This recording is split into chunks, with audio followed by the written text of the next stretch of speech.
นี่ฝังป้านะลูกไอการทำแกงเนี่ยนะจะให้อร่อยเนี่ยมันต้องเริ่มจากตำน้ำพริกเนี่ยตำเครื่องแกงเขาเรียกเครื่องแกงตำให้ละเอียดเลย แล้วก็จากนั้นเนี่ยก็เอาไปผัดผัดให้หอมก่อนเลยเอาไปผัดกับอะไรอะจ๊ะป้าเอาจะผัดกับอะไรแล้วน้ำพริกเนี่ยมันก็ต้องผัดกับน้ำมันผัดในกระทะลูกผัดให้หอมเลยแล้วจากนั้นก็ตามด้วยหัวกะทินะเครื่องแกงเนี่ยต้องตำมันจะโอ้มานี่ไม่ได้เรื่องเลยตำแบบอะไรอย่างเงี้ยจ้าป้ามันจะโหแหลกอะไรล่ะลูกเป็นชิ้นเป้งๆอย่างนี้มันยังไม่ได้วิธีตำที่ดีเนี่ยนะควรจะต้องจับสากให้มันจับไหลจับหลุดขึ้นลงอย่างนี้ไม่ได้เดี๋ยวเสี้ยนตำมือน้ำหนักก็ไม่ได้จับมันอย่างที่ป้าจับเนี่ยแล้วก็ใส่น้ำหนักลงไปอย่างนี้ไอ้ประเภทนานๆป๊อกอย่างเงี้ยไม่ได้ลูกเล่นเท่าไหร่ก็ไม่รวยไม่ใช่ลูกคือตำเท่าไหร่ก็ไม่แหลกไม่ได้ต้องตำนี่ออกลงน้ำหนักอย่างป้านี่อย่าให้ซากหลุดมือนะอย่าลืมเอาลองดูลูกนะว่าสาวผูกพันก็รู้จักพูดมะพร้าวขันกะทิ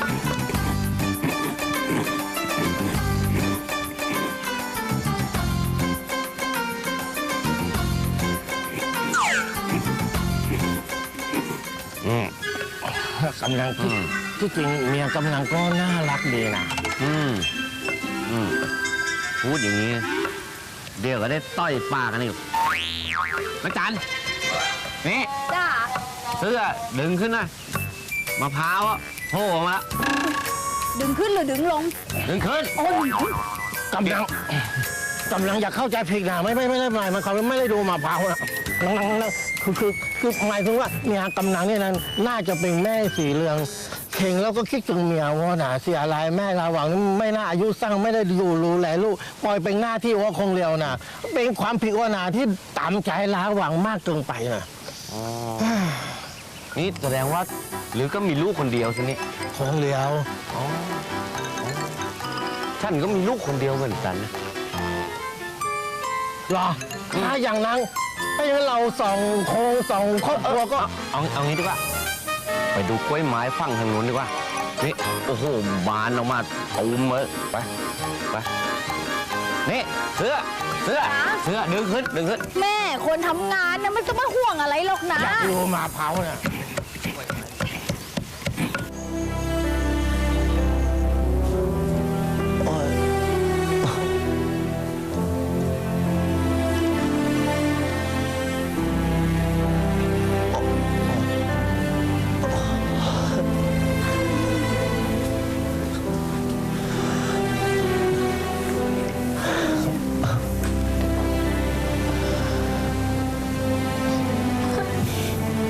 ต้องมาเจ็บตัวเพราะฉันหรอผู้กองคะผู้ฝูงได้สติแล้วล่ะค่ะถามหาแต่ผู้กองจะไปพบไหมคะเดี๋ยวฉันฝากดูคนไข้ด้วยนะคะได้ค่ะ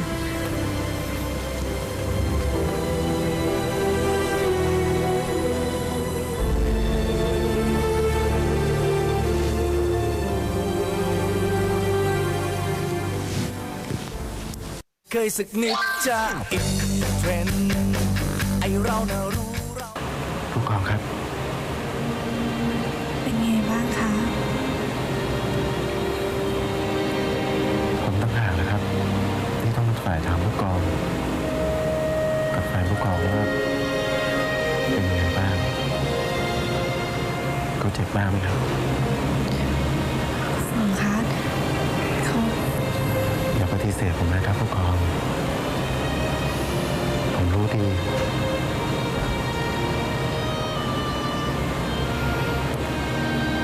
ผมเห็นสายตาผู้กองที่มองเขาแล้วเนี่ยผมก็คิดอะไรได้หลายอย่าง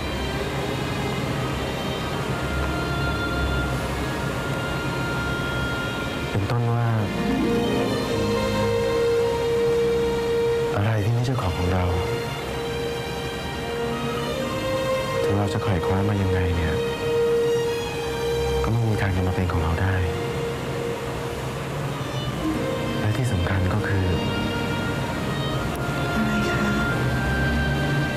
เอาตัวเองเทียบกับแฟนของผู้กองดูนะครับ ผมยังไม่รู้เลยนะครับว่าผมจะทำเหมือนที่แฟนผู้กองทำได้หรือเปล่า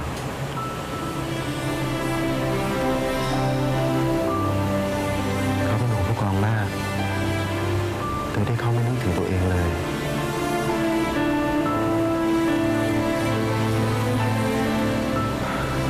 แต่ส่วนผม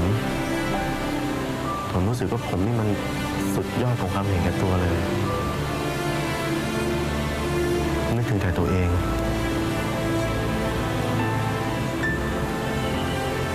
ผู้กองไม่รักก็ลุกขึ้นมาประท้วงจะเอาความรักมาเป็นของตัวเองให้ได้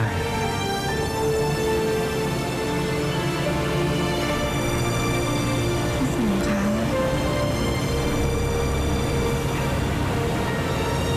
ไม่ต้องห่วงนะครับผู้กอง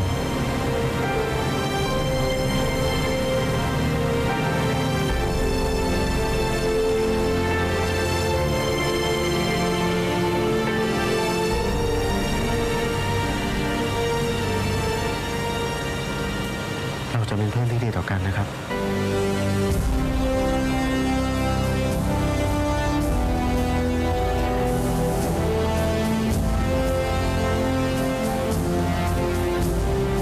ผู้กองแต่งงานเมื่อไหร่เนี่ยต้องบอกผมไม่ได้นะครับ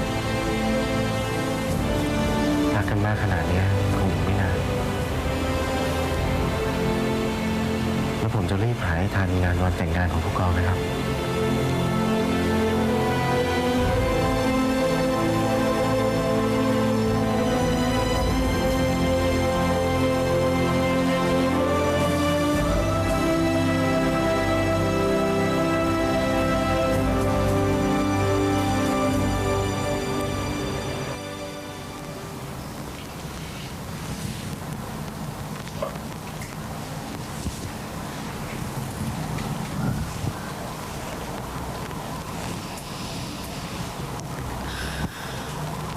เมื่อกี้คนไข้เขาละเมอนะคะ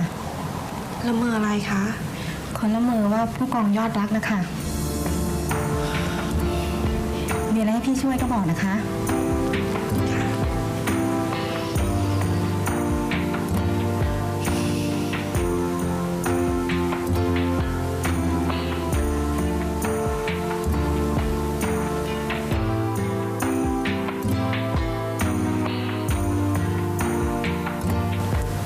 ละเมอออกมาได้ยังไงอะ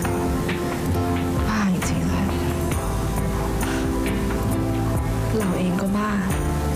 ทำไมไม่เถียงผู้ฝูงเขาไปว่าพันเป็นพลทหารไม่ใช่แฟนเรา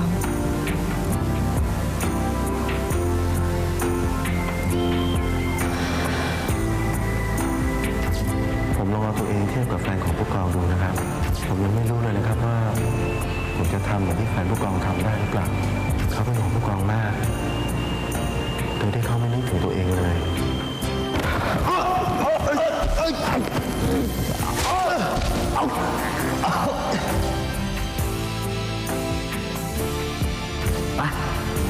ผมขอร้องไปกระเป๋ามาครับผมสะพายให้เรื่องของเรา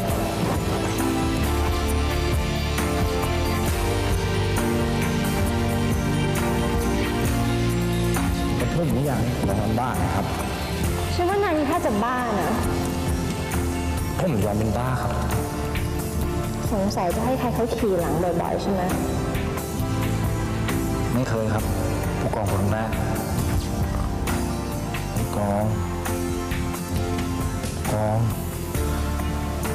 ผู้กอง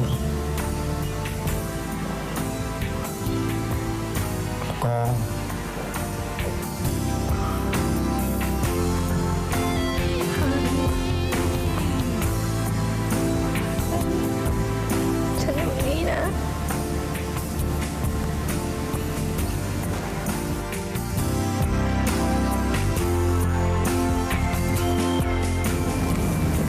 ฉันไม่เป็นไรนะ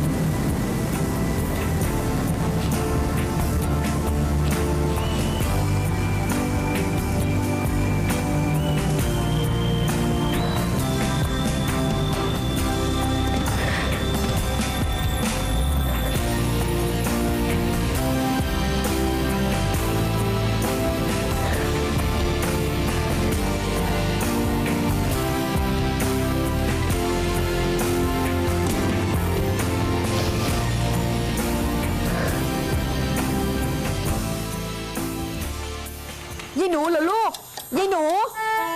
อ๋อผู้พันสุทธิสารเหรอคะอะไรนะคะอ๋อยายหนูไม่อยู่ค่ะยายหนูไม่อยู่ บอกเขาไปสิว่าอยู่ต่างจังหวัด ยายหนูไปต่างจังหวัดค่ะยังไม่กลับมาเลยรอให้กลับก่อนดีไหมคะอะไรนะคะ จะให้พ่อแม่มาสู่ขอเลยเหรอคะ เดี๋ยวอะไรใครถูกขอใคร ถ่ายจะทำยังไงอะผู้พันสุทธิสารจะให้พ่อแม่มาสู่ขอเลยพวกนี้ ขอลูกเราอะ ขอลูกเราพวกนี้ ไม่ได้นะครับ เพราะว่าวันนี้ผู้กองไม่อยู่บ้านครับ นั่นน่ะสิบอกเขาไปไม่อยู่จะมาขอได้ไง นั่นสิฉันจะทำยังไงดีอะคุณ เอาแล้วนี่วางหูไปแล้วเหรอ วางไปแล้ว แล้วเมื่อกี้ทำไมคุณไม่บอกเขาไปล่ะมัวแต่ค่าอยู่นั่นนะ นั่นน่ะสิมันงงมากๆเลยคุณฉันโทรไปบอกเขาดีไหมคะคุณโทรไปบอกเขาเลยนะ แล้วถ้าเกิดยายหนูมันรักของมันล่ะ อุ้ยรักเลิกอะไรกันครับ ถ้าเกิดเข้ารักเนี่ยท่านสองคนก็ต้องรู้กันบ้างละ นี่ใครให้เองออกความเห็นฮะไอ้อำ แต่มันเรื่องจริงนะ เงียบไปเลยแต่ก็จริงอย่างที่ไอ้อำมันว่านะ ถ้ารัก เราก็ต้องรู้ นั่นน่ะสิแล้วถ้ากลับมานะหนูแดงฉันจะได้ถามให้มันรู้แล้วรู้รอดไปเลยอะเอายังไงอุ้ยฮัลโหลผู้พันสุทธิสารเหรอคะผู้พันสุทธิสารจะมาสู่ขอพวกนี้เลยเหรอคะ คุณแม่คะ นี่หนูเองค่ะ ใครจะมาขอหนูคะ โอ้ยยายหนู โธ่ยายหนูเองเหรอ ยายหนู แม่คะผู้พันที่ไหนจะมาขอหนูคะ ก็ผู้พันสุทธิสารจะมาสู่ขอลูกพวกนี้ค่ะลูก นี่เดี๋ยวลูกถามนิดนึง ลูกรักมันหรือเปล่า ไม่รักค่ะ หนูมีคนที่หนูรักอยู่แล้ว ฮะ มีคนรักอยู่แล้ว ใครลูกมันเป็นใคร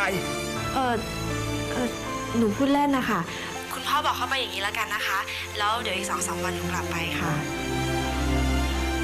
คิดถึงคุณพ่อคุณแม่นะคะ พ่อก็คิดถึงลูกจ้า แม่มากคิดถึงค่ะลูกค้า ครับคิดถึง แม่ผมก็คิด ทะ ถึง ลึ่งนะไอ้อ คิดถึงเหมือนกัน ำคิดถึงอะไร คิดถึงผู้กอง คิดถึงมากไหม มาครับ ดี50ปฏิบัติครับผม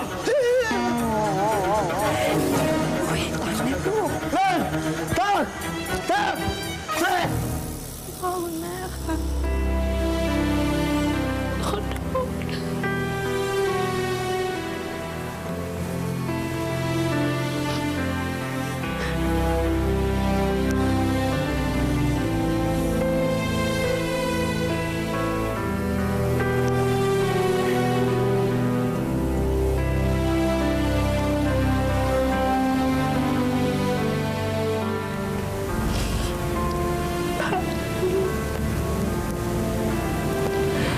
ฉันจะทำยังไงกับนายดี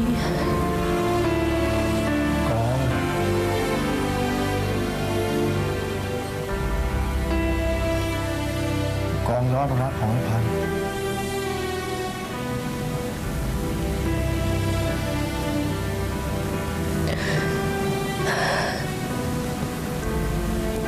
ฉันจะไม่มีวันรักนาย สักนิดจะอินเทรนด์ไอเราน่ะรู้เรา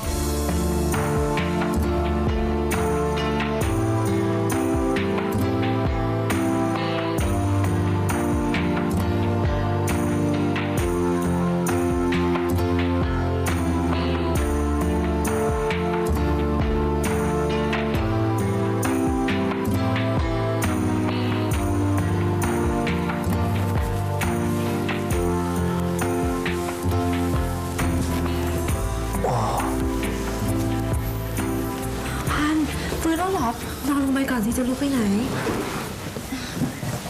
ปอย เจ็บมากไหม ผมอยู่ที่ไหนครับ ถามได้ก็อยู่ที่โรงพยาบาลนะสิ คือผมจะลุกขึ้นนะครับ จะไปไหน ไปห้องน้ำครับ มาเดี๋ยวฉันช่วย แล้วแฟนผู้กองเป็นไงบ้างครับ นี่ เดี๋ยวก็ปล่อยให้เดินเองซะเลยนี่ เขาไม่ใช่แฟนฉัน ก็นั่นแหละครับ เป็นไงบ้างครับ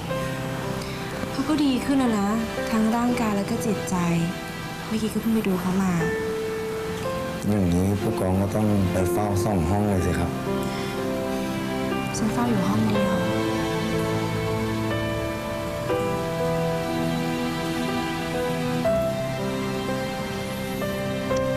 งั้นผู้กองไม่ต้องเป็นห่วงผมครับ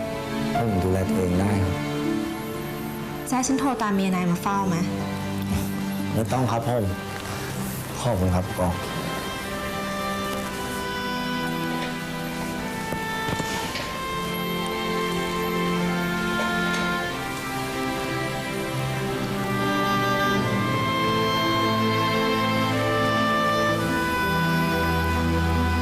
จะรีบไปเอาใจกันนะสิ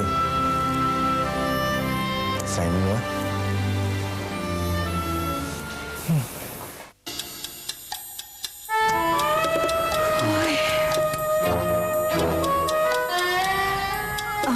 นี่คุณบอกเขาไปเลยได้ว่าลูกเราเนี่ยไม่ได้รักไม่ได้ชอบเขาได้ไหม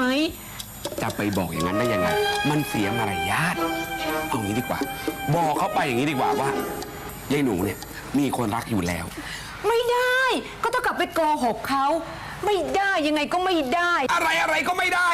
ก็ยกลูกให้เขาไปเลยแล้วกัน ไม่ยอมฉันยกให้ไม่ได้เพราะยายหนูแดงไม่ได้รักกับพวกพันธุ์สุทธิสารสักนิดเดียวฉันไม่ยอมคุมถุงชนหรอก เอ้าแล้วจะให้ทำยังไง มาแล้วครับมาแล้วครับคุณพ่อผู้พันครับมากันเพียบเลยครับ ใคร จะใครล่ะครับก็ผู้พันสุทธิสารกับคุณพ่อคุณแม่มากันครบเลยครับ อุ๊ยตายแล้วเฮ้ย กองดูแลพันมั่งเลย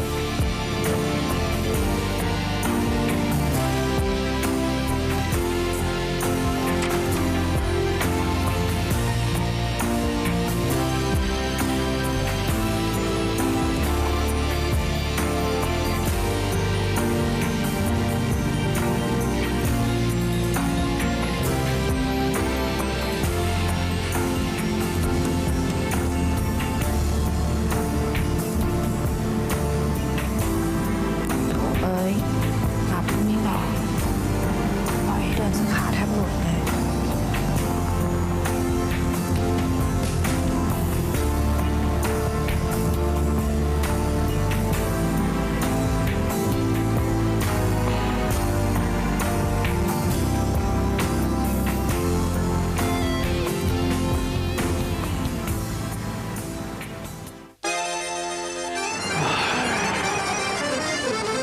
ขณะนี้นายแพทย์พันตรีสุทธิสารได้มาถึงโรงพยาบาลแล้วค่ะท่านผู้ใดที่มีกิจธุระกับนายแพทย์พันตรีสุทธิสารเตรียมรอเข้าพบได้แล้วนะคะ เฮ้ยแม่คุณว่างงานนักหรือยังไงฮะ ก็เนี่ยแหละงานฉัน ใครจะมาใครจะไป ใครจะอยู่หรือไม่อยู่ คนเขาก็มาถามฉัน นี่คุณรู้อะไรไหมว่าตั้งแต่เช้าเนี่ยนะ มีผู้หญิงตั้งท้องมาหาคุณกี่รายละ เฮ้ย ผมไม่เคย ไม่ใช่เป็นหมอตำแยเหรอ ผมเป็นสูตินารีแพทย์ครับ ไม่ใช่หมอตำแยของคุณนะครับ เข้าใจไหมครับ ใครจะไปรู้แถวบ้านฉันเขาเรียกหมอตำแย พี่คุณ อะไรคะ คุณ อะไรครับ อ้าว ผู้พานมาแล้วเหรอคะ เป็นไงบ้างคะสู่ขอเรียบร้อยหรือเปล่า เรียบร้อยแล้วครับ แม่ผู้กองเขาเป็นลมเสียก่อนนะครับ นี่ผมเสียเวลาเปล่าจริงๆเลยนะครับ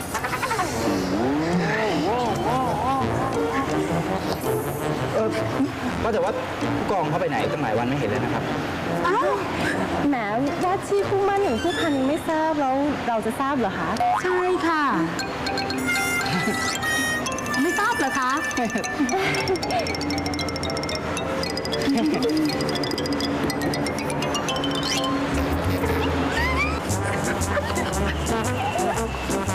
อ๋อที่แท้ก็เบี้ยวงานไปมั่นสาว สุดท้ายก็รับประทานแห้ว สมน้ำหน้า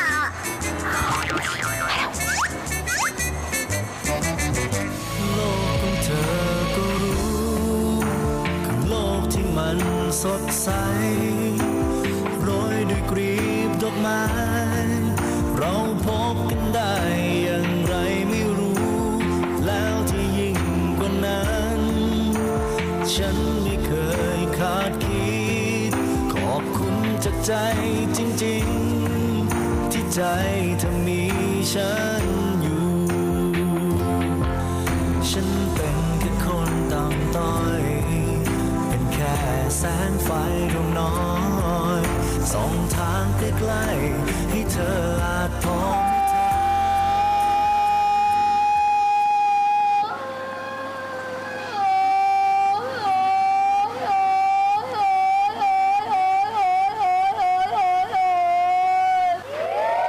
ข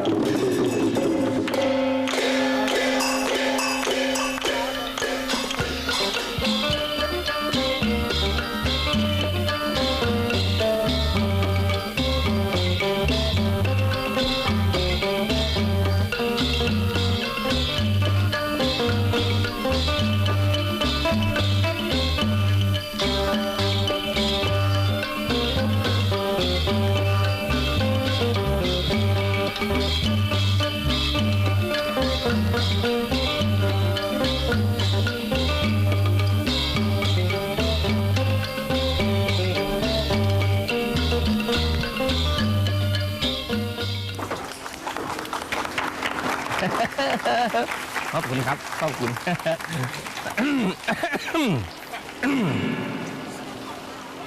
สวัสดีครับแม่ขอต้อนรับแขกผู้มีเกียรติทุกท่านนะครับผมกำนันภูนนะครับในนามของกำนันชาวบางปะมานะครับ ทุกคนขอแสดงความยินดีนะครับ แล้วก็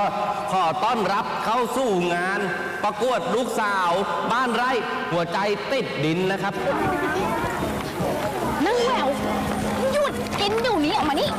จะกินไปถึงไหนฮะเดี๋ยวชุดมันก็พองกามมาหรอกแล้วเดี๋ยวเดินบนเวทีเนี่ยเดินให้มันดีๆเลยเดินตกเวทีอายเขาตายจ้าดูสิยิ้มอย่างนี้ได้ปะตีเหงือกพังเลยงัดมาโชว์เขาทำไมเหงือกอะเอาแต่ฟันพอยิ้มแค่เห็นฟันดีๆล่ะหนูแอมมันนี่ลูกยิ้มให้มันสวยๆแล้วบนเวทีอะอย่าทำหน้าเหมือนถูกบังคับมาประกวดรู้ไหมป้านี่เหมือนเลยรู้เลยว่าถูกบังคับมาประกวดยิ้มสวยๆอย่างนี้ไม่เอาอย่างนี้เลยลูกอุ้ยหนูดาวหวานพอแล้วลูกสวยแล้วสวยครบสูตรแล้วนะลูกนะมั่นใจลูกเอานี้เด็กๆมานี่เร็วมานี่ฟังป้านะขอให้มั่นใจว่าสวยทุกคนยิ้มกว้างๆยิ้มนานๆเหงือกแห้งไม่เป็นไรเดี๋ยวเราดึงหลังปากบนลงมาปิดได้ผู้เข้าประกวดหมายเลขหนึ่งนางสาวสมหมายไกลปืนเที่ยงน้องประกาศินีครัวเจ๊บุ๋มส่งเข้าประกวดมาถึงหมายเลข4นางสาวจันทรวดีมีชำนาญส่งเข้าประกวดโดยผู้ใหญ่บ้านกมลหมายเลข6นางสาวดาวันจงเลิศพาณิชกิจสกุลชัยอันนี้เขาร้านสุยโภชนาส่งเข้าประกวดเนี่ยหมายเลข9นางสาวเมธินีจันเจริญกิจฉันกำนันพูนส่งเข้าประกวดนี่โอ้โหไม่เอาเลือกกินจริงๆเกี่ยวแล้วเนี่ยพอแล้วเดินได้แล้วโอ้โห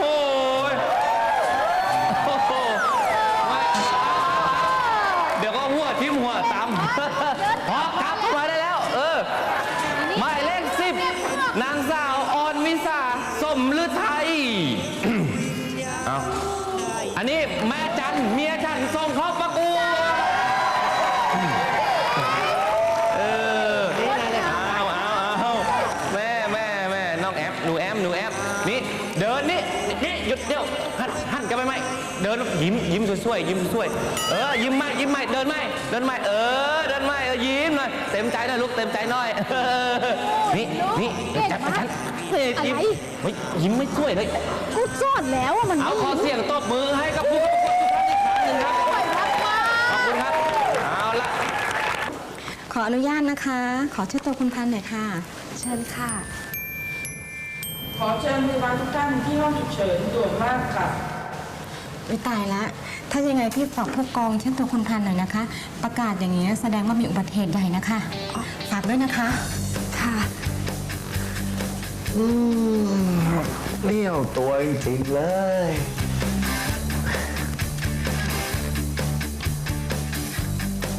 ผู้กองครับถ้ามีเลี้ยวตัวเช็ดเองสินี่นะคนใจร้ายไปอาบน้ำดีกว่านี่ขานายยังโดนน้ำไม่ได้นะก็ผมเลี้ยวตัวนี่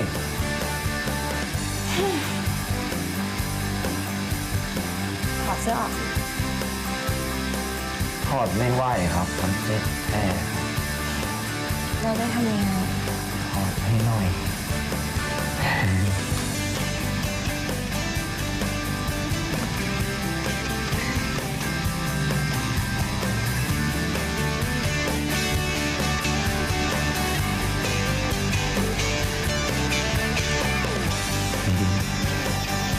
แกะยากครับ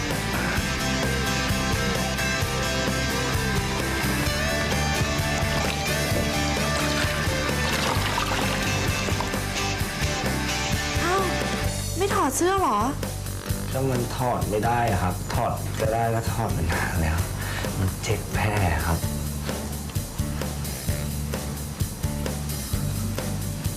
หันหลังไป ข้างล่างครับ หันสิ อยู่เฉยๆนะ ครับผมโอ้ยผ่านน้ำเย็นครับ อยู่เฉย โอ้ยผู้กองอะเช็ดข้างบนด้วยครับ ๆ อ่ะ ข้างหลังครับข้างขวาเลยโอ๊ยผู้กองอะเบาๆสิครับ ก็อยู่เฉยๆสิ ดิ้นไปดิ้นมามันก็ต้องเจ็บ โอ้ยน้ำเย็นครับผู้กองเบาๆครับเจ็บ ก็บอกให้อยู่เฉย ก็เกิดมาท้องพ่อท้องแม่ไม่เคยมีใครมาเช็ดตัวให้ผมเลยครับ มันก็ต้องตื่นเต้นเป็นธรรมดา ๆงั้นเช็ดเองนะ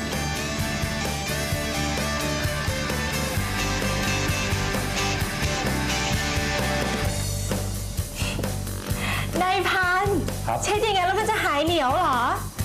เล็บมันเลย เอาไว้นี่ เดี๋ยวเช็ดให้ ฟังไว้นะ ห้ามพูด ห้ามคุย แล้วก็ห้ามมองหน้าฉัน อยู่เฉย ครับผม ๆ ห้ามมองหน้า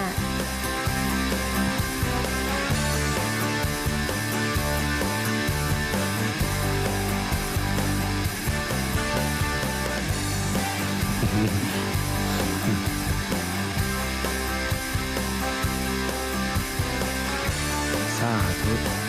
เป็นบุญของไอ้พันธุ์แท้ๆขอให้ผู้กองมีลูกเต็มบ้านมีหลานเต็มเมืองนะครับ จะบ้าเหรอ ฉันยังไม่แต่งงานนะ ก็รีบแต่งเลยครับ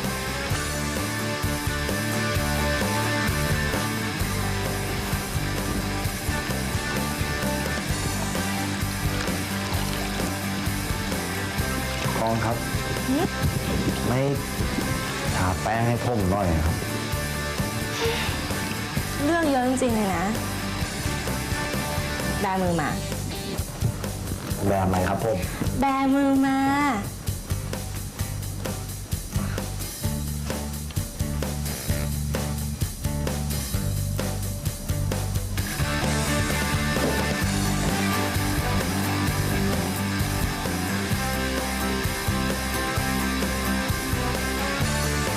ให้พัน ครับผม ทำอะไรอ่ะ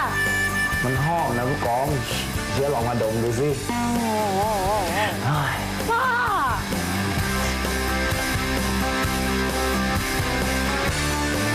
เคยสักนิดจะอิน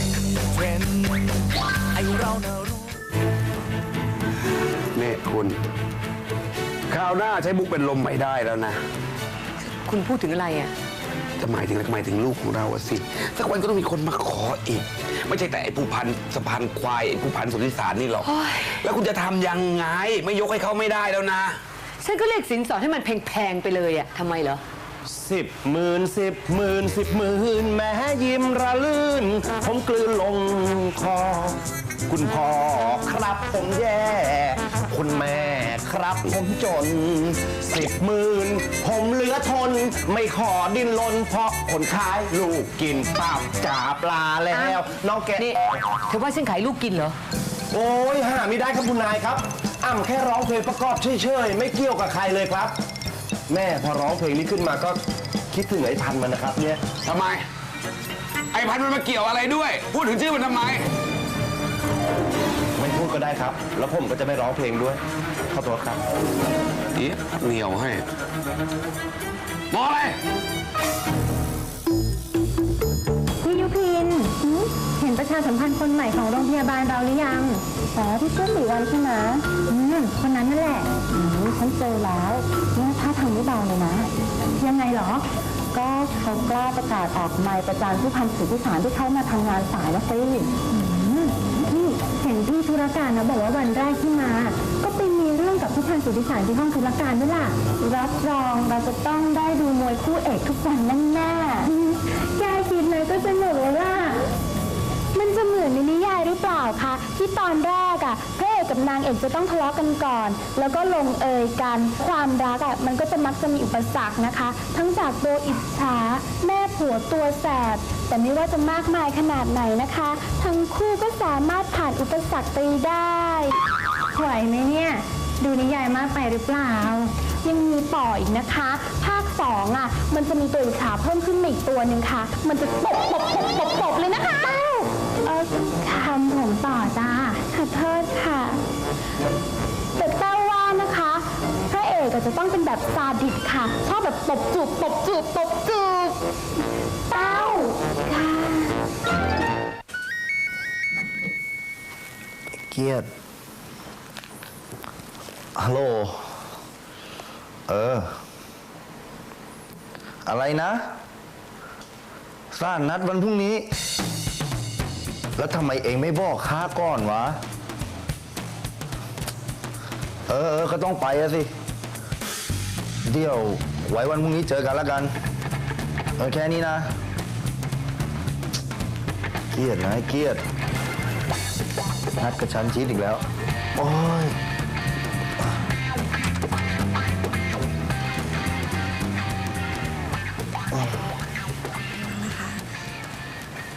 อ้าวคุณฟูงสวัสดีครับ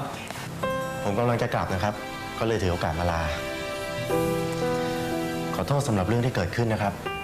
แล้วก็ทำให้คุณเจ็บตัวไม่เป็นไรหรอกครับคุณฟูงนิดหน่อยครับแล้วที่ทำไมไม่พักฟื้นต่อที่นี่ก่อนนะครับทำไมถึงรีบกลับผมจะกลับไปพักรักษาตัวที่กองบินต่อนะครับเขียนตำราค้างไว้อยู่ที่นี่เฉยๆแล้วรู้สึกรำคาญเนี่ยกลับไปทำงานดีกว่าถ้างั้นก็ขอให้ผู้ฟูงโชคดีในทุกๆเรื่องนะครับขอบคุณครับแต่สำหรับคุณเนี่ยผมคงไม่ต้องอวยพรอะไรแล้วล่ะผมนัดผู้กองเอาไว้แล้วคงได้เจอกันเร็วๆนี้นะครับครับผมงานก็ต้องขอบคุณเช่นกันครับสวัสดีครับ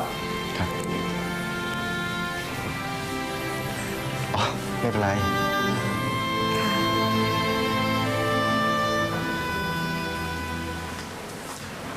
ผู้กองครับไม่ตามไปล่ำลากันอีกสักครั้งครับ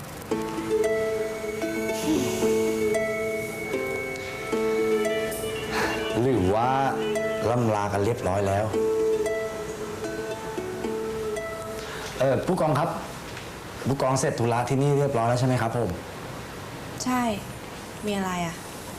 พอดีวันนี้ผมจะกลับกรุงเทพเลยครับกลับกรุงเทพเมื่อกี้เช็ดตัวยังไม่ไหวเลยอ่ะเดี๋ยวถ้าขับรถกลับไปเดี๋ยวไปเจ็บแผลกลางทางจะทำยังไงอ่ะไม่เป็นไรครับผมขับไหวครับนี่ฉันว่านายน่าจะนอนพักอีกสักคืนนึงนะไม่ได้ครับเดี๋ยวมันไม่ทันพอดีพรุ่งนี้ช่วงบ่ายผมมีนัดสำคัญครับตามใจถ้าเกิดว่าเป็นอะไรไปอย่ามาโทษฉันละกันเด็กๆเร็วลูกเอาเปลี่ยนชุดไหมเดินอีกรอบนึงเอาแบ่งกันไปลูกนี่เดี๋ยวโมจะปวดขาเดี๋ยวเดินอีกรอบนึงลูกอดทนหน่อยนะลูกนะน้องแหววข้าเองไม่น่าประกวดเลยน่าจะไปช่วยข้าเนี่ยข้าเหนื่อยแย่แล้วเนี่ยแม่ป้าก็อย่างหนูก็ต้องมีความหวังบ้างสิป้าอย่ามาสกัดเดาลุงหนูนะไปแอมดาวันไปเปลี่ยนชุดแล้วป้าจะได้รู้ว่ามีเพชรในตมเนี่ยซ่อนอยู่ในบ้านป้าอยู่มาเกือบ20 ปีอุ้ยนางเพชรในตมเอาละครับท่านผู้มีเกียรติทุกท่านครับในขณะที่เรารอสาวงามของเรานะครับกำลังไปเปลี่ยนชุดไทยอยู่เราก็มีการแสดงให้ได้รับชมกันเป็นการแสดงจากลูกหลานชาวบางปะมาของเรานี่เองจะมาแสดงให้เราได้รับชมกันในชุดที่ชื่อว่าเสริงโป๋งลางขอเชิญทุกท่านรับชมได้เลยครับ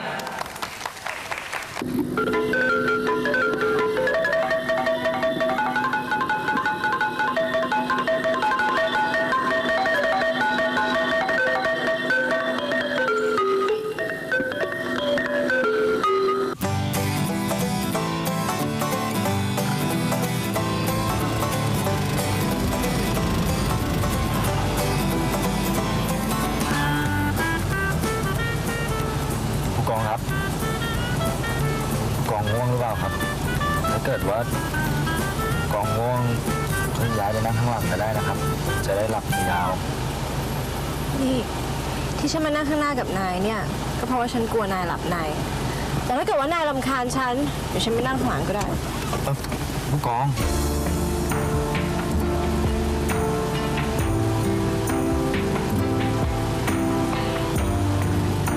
ผมไม่เคยรำคาญผู้กองเลยนะครับ อยากให้ผู้กองมานั่งข้างๆผมด้วยซ้ำ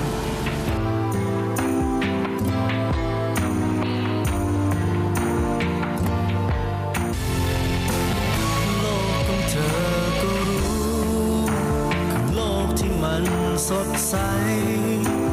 โรยด้วยกลีบดอกไม้เราพบกันได้อย่างไรไม่รู้แล้วที่ยิ่งกว่านั้นฉันไม่เคยคาดคิ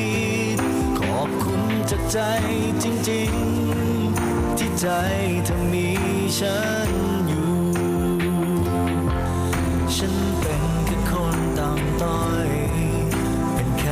แสงไฟดวงน้อย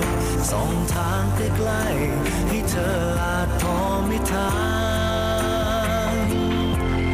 ความหวังที่มันสดใสอยู่กับฉันมันคง